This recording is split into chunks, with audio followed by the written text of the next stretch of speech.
Okay, so today we've just done a little session.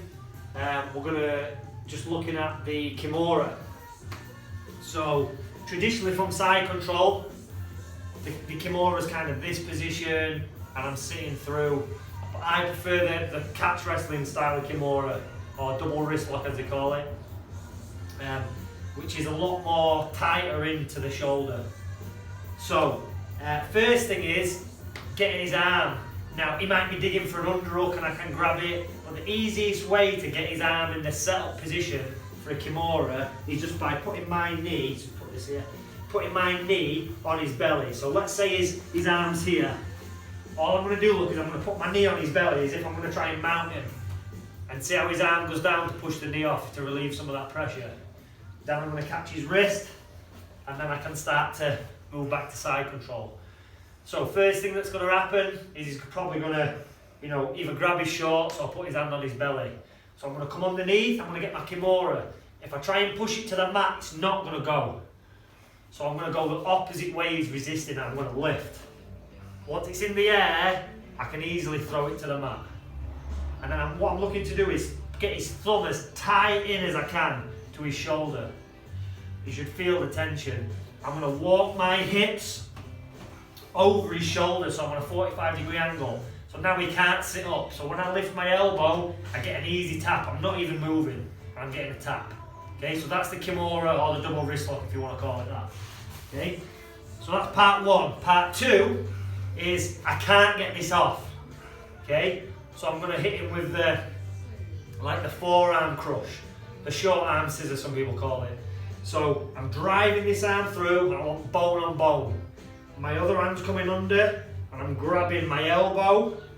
It's like I'm grabbing both triceps almost. And all I'm doing is I'm trying to use this to break his forearm. So I'm squeezing and there's the tap. This is not, like in the gym this will work a lot. When you go live, not so much because it's more of a pain move. Because it's not really going to snap his arm unless you get it dead in the sweet spot. He can't resist it, yeah? So when you're going live and there's movement, this is not always the best, but it's great to practice that squeeze, and that's going to allow us to get the next move, which is really super strong. So Jack's still got his hand on his belly. I'm on my toes now, and I'm going to get my hips to the other side of his head. I'm going to sit through. Once I sit through, I'm planting this foot, lifting my hip, and I'm sliding this elbow along the mat to get the tap. Even if his hand's here, if his hand stays here, I'm going to cut straight through his forearm, it's going to break. If his hand slips off, the pressure's going to come on the shoulder and I'm going to crank his shoulders, same as a Kimura, okay? So we've got 3 submissions there, quickly recap. So the first one, I just use my knee lock to get his arm down, so that's a nice easy setup. And I'm going to get my Kimura, he might hold on to his belly, and I'm just going to get it to the mat. Shove it in tight, walk my hips to his shoulder, there's the tap. Okay? If his hand's still on his belly, I'm going to use that cutting bone, I'm going to lock, and I'm going to squeeze. And if I don't get the tap from the forearm crush, it's just a good isometric exercise to get used to just squeezing and keeping that tight. Like, he cannot get his arm out of this if I squeeze tight. Okay? And then from here, the final finish, which is the most powerful one, I'm on my toes, and I'm going to walk, hips are going to come up, and I'm going to sit through. I'm going to drive off this leg to lift my hips, and slide my elbow to get the tap. Again, it can be a forearm breaker or a shoulder lock.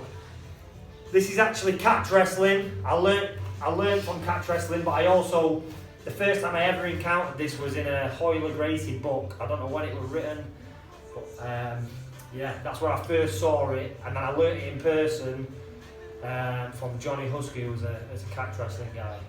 So yeah, a bit of a hybrid between catch and jiu-jitsu, which is what I kind of do anyway.